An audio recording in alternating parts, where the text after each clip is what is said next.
अस्सलाम वालेकुम 10th class. बेटे अपने लास्ट लेक्चर में हमने एडिक्टिव ड्रग्स जो है एडिक्टिव ड्रग्स ही पढ़े थे ना। हाँ यस, एडिक्टिव ड्रग्स जो हैं वो हमने कंप्लीट कर लिए थे। 3 नंबर थे, ठीक है। उनके काजेज़, उनका उनसे क्या इफ़ेक्ट होते वो सारे हमने डिटेल से पढ़ा। वो कौन कौन से सोर्सेज से मिल रहे थे वो भी हमने नेम्स याद कर लिए। नेक्स्ट टॉपिक जो हमने आज पढ़ना है पेज नंबर 154 पे अगर आप लोग आओ, यहाँ पे आपका टॉपिक है 2.1 drug addiction and associated problems. हमने आज स्टडी करना है drugs abusers go through withdrawal of social contact or communication. Many studies by the expert of social sciences prove that there exists a close relationship between drug addiction and crime. The compulsion for a narcotic drug make every drug addict a law violator and a criminal. Mere possession of a narcotic drug is a violation of the law. Thus, every drug addict is subject to arrest by the police. Many narcotic addicts get involved in various type of crime, for example, robbery, shoplifting, burglary, and embezzlement. Drug addicts may commit violent crimes since so many became psyche patients. Psyche patients. The addicts are very weak in their social behavior. They face social stigma, that is, society dislike them because of their unpredictable behavior. Drug addiction क्या चीज़ है? Drug addiction हम अभी पढ़ के आए थे, addictive drug पढ़े थे ना, अभी मैंने आपको पढ़ाए थे। यहाँ पे आपके लास्ट टॉपिक में हमने एडिक्टिव ड्रग्स बेटे पढ़े थे। एडिक्टिव ड्रग्स में मैंने आपको बताया था ये वो ड्रग्स हैं जिनको अगर आप डॉक्टर की प्रिस्क्रिप्शन के बगैर यूज़ करते हो तो आप क्या होते हो, इनके आदी हो जाते हैं। लोग क्या हो जाते हैं, आदी हो जाते हैं, और इतने आदी हो जाते हैं कि फिर उनका इसके बगैर गुजारा जो है वो इम्पॉसिबल हो जाता है। जब इम्पॉसिबल हो जाता है तो हम क्या कहते हैं कि दे आर एडिक्टेड। उनको इस चीज़ की एडिक्शन हो चुकी है, उनका इसके बगैर गुजारा नहीं है। हमने 3 तरह की डिफरेंट टाइप के ड्रग्स पढ़े थे और मैंने आपको ये बताया था कि हर ड्रग के जो हैं वो बहुत ज़्यादा इफ़ेक्ट्स थे। कॉमन इफ़ेक्ट क्या था कि आप कॉन्शियस नहीं रहते, आप अनकॉन्शियस हो जाते हैं। अगर अजीब अजीब किस्म की थिंकिंग है, सुसाइडल अटैम्प्ट्स आपको आती हैं। इसके अलावा आप जो है हमेशा ड्रीम्स में रहते हैं, रियलिटी में रहते ही नहीं हैं। अजीब अजीब ख्यालात और इस तरह के, मतलब आप दुनिया में नहीं रहते, पता नहीं कौन सी दुनिया में जो है पर्सन चला जाता है। एक रियलिस्टिक लाइफ में नहीं बल्कि एक ड्रामा लाइफ में जो है वो चला जाता है, ठीक है। तो ड्रग एब्यूज़र जो है उनका अपनी सोसाइटी से अपनी जो कम्युनिकेशन है सारी अपने वो ख़त्म हो जाती है। अपने घर वालों से, अपने दोस्तों से, अपनी सोसाइटी से वो कम्युनिकेट नहीं कर पाते, वो बिल्कुल उनसे कट ऑफ हो जाते हैं और उनका रिलेशनशिप जो है वो इस लोगों से ख़त्म हो जाता है। क्योंकि लोग उनको लाइक ही नहीं करते ना बेटे, वो उनकी हरकतें ऐसी नहीं होती कि लोग उनको पसंद करें। तो माशरा हमारा जो है ऐसे लोगों को पसंद नहीं करता और फिर इस तरह के लोग जो हैं ये सब लोगों से अलग हो जाते हैं और अलग ही रहते हैं। गवर्नमेंट ने ऐसे बहुत सारे बेटे पनिशमेंट्स जो हैं इन लोगों के लिए बनाई हुई हैं कि जो भी लोग ड्रग्स लेते हैं उसके एडिक्टेड हो जाते हैं, उनके लिए जो है वो बहुत ज़्यादा जो हैं वो पनिश हैं। वो एक क्रिमिनल एक्ट है ये ड्रग लेना, ठीक है। तो जब भी एक्ट किया जाता है तो उनको जो है पनिश दी जाती है और वो जो है they are arrested by police. और इसके अलावा जो ये जो ड्रग एडिक्टेड लोग होते हैं ना बेटे, ये ज़्यादातर वेरियस टाइप ऑफ क्राइम्स में इन्वॉल्व हो जाते हैं। चोरी, डकैती, ठीक है, इस तरह की जितने भी फजूल किस्म के जो काम हैं, जितनी भी टाइप्स हैं क्राइम की, ये तमाम के तमाम ज़्यादातर जितने एडिक्टेड लोग होते हैं ना वो ये सारे के सारे क्राइम जो हैं वो कर रहे होते हैं, ठीक है। और सोसाइटी भी ऐसे लोगों को डिसलाइक करती है। यहाँ पे एक इंपॉर्टेंट नोट लिखा हुआ था, the jail and prison of our country are full of such people who have committed no other crime than the illegal possession of narcotics. ऐसी एक इन्फॉर्मेशन दी हुई है कि हमारे जेल और प्रिजन जो हैं हमारी कंट्री के, इवन पाकिस्तान के भी जो हैं ऐसे लोगों से भरे पड़े हैं जिन्होंने कोई और मतलब नहीं काम किया, कोई और जुर्म नहीं किया हुआ। सिर्फ उनका जुर्म क्या है कि वो इलीगल पोजेशन जो है वो नारकोटिक्स ही करते हैं। नारकोटिक्स कि जो नकलो हमल है ना बेटे, उनका आना मुल्क में, मुल्क से जाना, ठीक है, इस पे बेसिकली एक बैन लगा हुआ है, ठीक है। तो ये जो नकलो हमल होती है, ये जो ट्रांसपोर्टेशन होती है एडिक्टिव ड्रग्स की, ये इलीगली होती है, ठीक है। ये छुपा के की जाती है, ठीक है। इस छुपाने के अमल को स्मगलिंग कहा जाता है, ठीक है। और क्योंकि ये इलीगल है तो जो भी लोग इस फील्ड से लिंक्ड होते हैं, अगर वो पकड़े जाएं तो फिर उनको क्या होता है, पनिश मिलती है और वो जेल में चले जाते हैं। क्लियर हो गया। नेक्स्ट टॉपिक जो हमने आज स्टार्ट करना है, पेज नंबर 155 पे अगर आप लोग आएँ, यहाँ पे एक टॉपिक आपको दिया हुआ है एंटीबायोटिक एंड वैक्सीन्स। पहले भी हम पढ़ के आए हैं एंटीबायोटिक क्या है कि बैक्टीरिया से बनाई जाती हैं, वैक्सीन जो है अगेंस्ट वायरस जो है वो ली जाती हैं, ठीक है। Two important medicinal drugs are antibodies and vaccine. Number one, antibiotics. Antibiotic is a drug that kill or retard the growth, reproduction of bacteria. They are the chemical produced by or derived from microorganism, bacteria and fungi. Bactericidal and bacteriostatic antibiotics. Antibiotics are used to treat many different bacterial infections. Some antibiotics are bactericidal, meaning they kill bacteria. Other are bacteriostatic, meaning they work by stopping bacterial growth. Three major groups of antibiotic are described below: cephalosporins, tetracyclines and sulfa drug sulfonamides. सल्फोनोअमाइड्स, ठीक है। ये क्या चीज़ हैं? ये 3 तरह की antibiotics हैं। इनको हम 1 बाय 1 जो है पढ़ेंगे। पहले मैं आपको थोड़ा सारा इसका आउटलाइन जो है, जो हमने भी रीडिंग की है, उसको मैं आपको एक्सप्लेन करूँ। मैंने क्या टॉपिक बेटे रीडिंग की है? मैंने रीडिंग की है एंटीबायोटिक्स। एंटीबायोटिक्स क्या होती हैं? ये वो ड्रग्स हैं जो कि किल कर देती हैं या क्या कर देती हैं, ग्रोथ ख़त्म कर देती हैं। मैंने क्या वर्ड बोला? किल कर देना, मार देना, ठीक है। या दूसरा क्या वर्ड बोला? ख़त्म कर देना ग्रोथ को। किसकी? रिप्रोडक्शन को ख़त्म कर देना, बैक्टीरिया की, ठीक है। बैक्टीरिया की को ख़त्म करना या उसकी रिप्रोडक्शन को ख़त्म कर देने की जो ड्रग्स होती हैं, जो मेडिसिन यूज़ की जाती हैं, उसको हम लोग क्या कहते हैं? एंटीबायोटिक्स कहते हैं। ये जो है माइक्रो ऑर्गेनिज्म ही से जो है बनाई जाती हैं, जो कि बैक्टीरिया और फंजाई हो सकते हैं, ठीक है। इनकी 2 तरह की एंटीबायोटिक्स होती हैं। Antibiotics are of 2 types. कितनी टाइप्स की हैं? 2 टाइप्स की हैं। एक है बैक्टीरिसाइडल और एक है बैक्टीरियोस्टेटिक एंटीबायोटिक्स, ठीक है। एंटीबायोटिक जो हैं ये हम लोग लेते क्यों हैं? वाई? एंटीबायोटिक्स हम इसलिए लेते हैं, अगर आपको किसी भी पर्सन को बैक्टीरियल इन्फेक्शन हो। हमने बैक्टीरिया पढ़ा है, बैक्टीरिया बेटे बहुत सारी डिजीजेस काज करता है, एनिमल्स में भी और प्लांट्स में। तो जब आपको बैक्टीरियल डिजीजेस होती हैं तो उनको ख़त्म करने के लिए क्या लिया जाता है? बैक्टीरिया को ख़त्म करने के लिए बैक्टीरिया के अगेंस्ट जो है एंटीबायोटिक्स ली जाती हैं, ठीक है।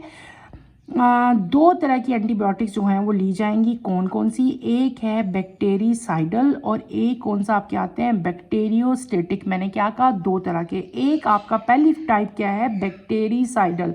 What is bactericidal? बैक्टीरिसाइडल वो एंटीबायोटिक्स है जो कि बैक्टीरिया को किल कर देती है, ख़त्म कर देती है, मार देती है। क्लियर हो गया।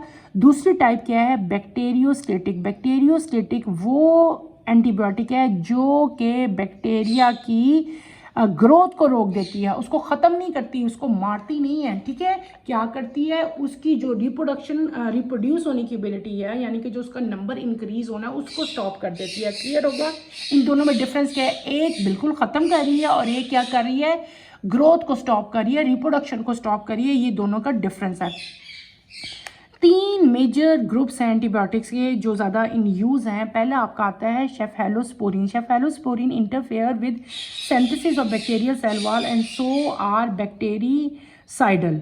Cephalosporins are used to treat pneumonia, sore throat, tonsils and bronchitis etc. Cephalosporins बेटे cephalosporins ये वो एंटीबायोटिक्स हैं जो कि बैक्टीरिया के साथ इंटरफेयर करते हैं, उसकी सेल वॉल के साथ, और क्या करते हैं? ये बैक्टीरिसाइडर्स हैं, यानी कि ये क्या करते हैं? बैक्टीरिया को किल कर देते हैं। क्या कर देते हैं? बैक्टीरिया को ख़त्म कर देते हैं।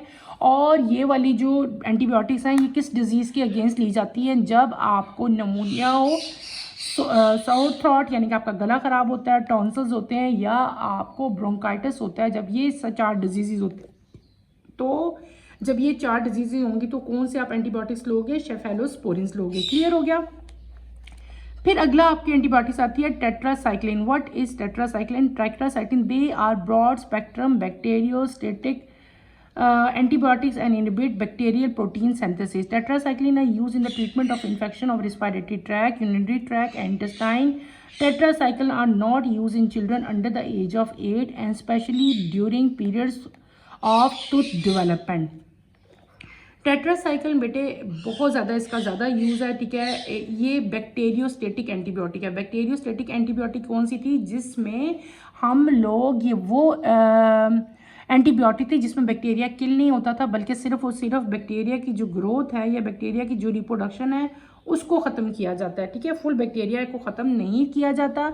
और ये क्या करते हैं, बैक्टीरिया का जो प्रोटीन सिंथेसिस का फंक्शन है वो क्या कर देते हैं, उसको किल कर देते हैं। इसका ज़्यादातर ये किस डिजीज़, कौन सी डिजीज़ हों तो ये टेट्रासाइक्लिन ली जाती है बेटे अगर रिस्पायरेटरी ट्रैक्ट, यूरिनरी ट्रैक्ट, ठीक है, यूटीआई इसको कहते हैं, यूरिनरी ट्रैक्ट की कोई भी इन्फेक्शन हो, ठीक है, इंटेस्टाइन से रिलेटेड कोई इन्फेक्शन हो, अगर बैक्टीरियल इन्फेक्शन है इन 3 जगहों पे, आपके मतलब ब्लैडर में, आपके यूरिनरी ट्रैक्ट में, ठीक है, इंटेस्टाइनल जो आपकी पूरी इंटेस्टाइन है वहाँ पे, रिस्पायरेटरी ट्रैक जो आपका पूरा जो था हमने पढ़ा था ट्रैकिया ब्रोंकस, वहाँ पे अगर कोई इन्फेक्शन होता है तो उसके गेस हम लोग क्या लेते हैं, टेट्रासाइक्लिन लेते हैं। इसके अलावा टेट्रासाइक्लिन जो साइक्लिन्स हैं बेटे ये एंटीबायोटिक्स बच्चों के लिए रिकमेंड नहीं है। तो जो बच्चे जिनकी एज अंडर 8 है, जो 8 साल से छोटे हैं, उनको ये नहीं दी जाती। इसके अलावा दूसरा जो है जब आपकी टूथ डेवलपमेंट हो रही हो, यानी कि छोटे बच्चे जिनके दांत वगैरह भी निकल रहे भी होते हैं, तो उनको भी ये एंटीबायोटिक नहीं दी जाती। थर्ड आपकी आती है सल्फा ड्रग, सल्फोनामाइड्स, ठीक है। Sulphur drugs are synthetic antibiotic that contain sulphonamide group. Sulfonamides broad spectrum bacteriostatic antibiotic. They inhibit the folic acid synthesis in bacteria. They are used to treat pneumonia and urinary tract infections. एक और drugs आगे आई हैं, इनको हम लोग कहते हैं sulphur drug. Sulphur drug जो है सिंथेटिक एंटीबायोटिक्स हैं और इनके अंदर जो है सल्फोनामाइड, ठीक है, सल्फोनामाइड ग्रुप जो है वो इनके अंदर प्रेजेंट होता है और ये बहुत ज़्यादा कॉमन इन यूज़ है. इनका मेन काम क्या होता है कि बैक्टीरिया जो है ये क्या करता है, ये फॉलिक एसिड की जो सिंथेसिस है उसको रोक देता है, स्टॉप कर देता है और ये ज़्यादातर नमूनिया और यूटीआई यानी कि जो यूरिनरी ट्रैक इन्फेक्शन है उसके अगेंस्ट जो है ये एंटीबायोटिक जो है वो ली जाती है. ये हमने क्या पढ़ लिया बेटे, मैंने आपको बता दिया एंटीबायोटिक्स क्या होते हैं. ये वो ड्रग्स हैं जो बैक्टीरियल इन्फेक्शन के अगेंस्ट जो है वो ली जाती हैं. एंटीबायोटिक दो तरह की होती हैं, एक है बैक्टीरियासाइडल और एक है बैक्टीरियोस्टेटिक. ठीक है, बैक्टीरियासाइडल वो होते हैं जो कि बैक्टीरिया को किल कर देते हैं और बैक्टीरियोस्टेटिक वो हैं जो कि बैक्टीरिया की जो ग्रोथ है या जो रिप्रोडक्शन है उसको स्टॉप करते हैं, रोकते हैं. फिर हमने एंटीबायोटिक की 3 मेजर जो हैं वो टाइप्स पढ़ी हैं. एक हमने पढ़ा है सेफेलोस्पोरिन्स, एक पढ़े टेट्रासाइक्लिन और एक हमने क्या पढ़ ली, सल्फर ड्रग्स. ठीक है, ये हमने पढ़ ली हैं. उसके बाद आपके यहाँ पे कुछ इंपॉर्टेंट नोट्स हैं, उनको भी हम लोग एक दफ़ा रीड आउट कर लेते हैं. ठीक है, antibiotics are among the most frequently prescribe medicine in modern medicine. सबसे ज़्यादा एंटीबायोटिक्स ही जो हैं वो मेडिसिन जो हैं वो यूज़ होती हैं. Some antibiotics can be use to treat a wide range of infection and known as broad spectrum antibiotics. ठीक है, other are only effective against a few type of bacteria and are called narrow spectrum. Expired drugs can cause damage to kidney. ये बात तो हम कल भी पढ़ के आए थे. यानी कि 2 तरह की एंटीबायोटिक्स फिर हमारे पास आ गई. एक होती है ब्रॉड स्पेक्ट्रम और एक होती है नैरो स्पेक्ट्रम. वो जो कि बहुत ज़्यादा वाइड रेंज में यूज़ की जाती हैं, ज़्यादा अगेंस्ट बीमारियों के ख़िलाफ़ यूज़ की जाती हैं, उनको हम वाइड रेंज कहते हैं. और वो जो थोड़ी सारी कुछ बीमारियों के लिए यूज़ की जाती हैं जिनका इस्तेमाल जो है बेटे वो कम है, उसको हम लोग क्या कहते हैं, नैरो स्पेक्ट्रम एंटीबायोटिक्स कहते हैं. इसके अलावा एक और है कि अगर आप एक्सपायर्ड ड्रग्स लोगे तो वो किस ऑर्गन को इफेक्ट करती है, वो आपकी किडनीज को इफेक्ट करती है. ठीक है, ये आपने याद रखना है. मैंने कल भी आपको बताया था कि जब भी आपने कोई मेडिसिन लेनी है तो आपने उसकी एक्सपायरी डेट लाजमी देखनी है. नेक्स्ट यहाँ पे दिया हुआ है the sulfonamide group is also present in other medication that are not antibiotic. For example, thiazide, diuretics medicine for lowering blood pressure. ये जो हमने अभी एंटीबायोटिक्स की एक ग्रुप पढ़ा था जिसका नाम था सल्फर ड्रग्स. ठीक है, या जिसको सल्फोनामाइड्स कहते थे बेटे. ये ड्रग जो है ये हमेशा एंटीबायोटिक्स के तौर पे नहीं लिए जाते बल्कि ये और मेडिसिन्स में भी यूज़ होते हैं. वो मेडिसिन जो कि ब्लड प्रेशर लो करने के लिए यूज़ की जाती है उनमें भी सल्फोनोअमाइड ग्रुप जो है वो यूज़ किए जाते हैं। उनकी कॉमन एग्जांपल यहाँ पे एक मेडिसिन लिखी हुई है, थायाजाइड डायूरेटिक, ठीक है, ये आपने याद रखना है। When bacteria are expose to some antibiotic over and over they can change and are no longer affected by the drug. बड़ी कॉमन, बहुत इंपॉर्टेंट बात है कि अगर एक ही बैक्टीरिया के अगेंस्ट बार बार एक ही ड्रग ली जाए तो वो बैक्टीरिया जो है फिर क्या वो ड्रग जो है ना वो उसके अगेंस्ट जो है वो इफेक्टेड ही नहीं होती, ठीक है, कोई फ़र्क नहीं पड़ता उस बैक्टीरिया को उस ड्रग से, अगर आप उसका जो है वो बहुत ज़्यादा ओवर एंड ओवर बार बार उस एंटीबायोटिक का यूज़ करोगे, ठीक है। इसी तरह आपने देखा होगा कि अगर अक्सर लोगों को यूटीआई का इन्फेक्शन जो है वो होता है अक्सर, तो अक्सर आपने कभी नोट किया हो बच्चों में जो है इसकी परसेंटेज बहुत ज़्यादा है यूटीआई इन्फेक्शन की। तो डॉक्टर जो है, जब भी आप डॉक्टर के पास जाए ना तो डॉक्टर हमेशा आपको एक नई एंटीबायोटिक देता है, ठीक है। वो इसीलिए देते हैं क्योंकि अगर हम एक ही एंटीबायोटिक बार बार लेंगे तो वो जो है वो इफ़ेक्टेड नहीं होती। उसके बाद आपका आता है टॉपिक जो है, ये बस इतना ही आज के लिए पढ़ते हैं, इसको हम अपने नेक्स्ट टॉपिक में जो है वो कवर कर लेंगे, ठीक है। अगला टॉपिक जो है हमारा है एंटीबायोटिक रेजिस्टेंस, इसको हम नेक्स्ट लेक्चर में पढ़ेंगे। नेक्स्ट लेक्चर की नोटिफिकेशन के लिए बेटे आप चैनल को शेयर करो, लाइक करो और सब्सक्राइब करो, ठीक है। इसके साथ ही यहीं पे मैं अपना टॉपिक एंड करती हूँ। बहुत इंपॉर्टेंट टॉपिक हमने पढ़ा था, एंटीबायोटिक पढ़े थे। एंटीबायोटिक दो तरह के होते हैं, फिर हमने इसके मेजर जो हैं ग्रुप्स भी पढ़ लिए थे। आपके पेपर में बेटे आ सकता है what is the difference between bacteriocidal and bacteriostatic antibiotics, ये आपने याद रखने हैं। फिर आपके 3 ग्रुप्स हैं, कोई भी एक ग्रुप जो है आ सकता है, इनमें से आपके एमसीक्यूज आ सकते हैं, शॉर्ट क्वेश्चन आ सकते हैं। तो आपने इसको बहुत अच्छी तरह से इसको बेटे लर्न करना है, याद करना है। इसमें कोई प्रॉब्लम होती है, कोई मुश्किल होती है, you are free to ask me any question. ये जो ड्रग यहाँ पे लिखी हुई है इसको भी आप अंडरलाइन करो ताकि ये आप याद कर लो। ये वो मेडिसिन है जो कि ब्लड प्रेशर को लो करने के लिए यूज़ की जाती है और इसमें भी सल्फोनोअमाइड ग्रुप जो है होता है, यानी कि सल्फर ड्रग इसको भी कहते हैं हम लोग। क्लियर हो गया? चलें बेटे यहीं पे हम अपना टॉपिक एंड करते हैं। अल्लाह हाफिज़ 10th क्लास।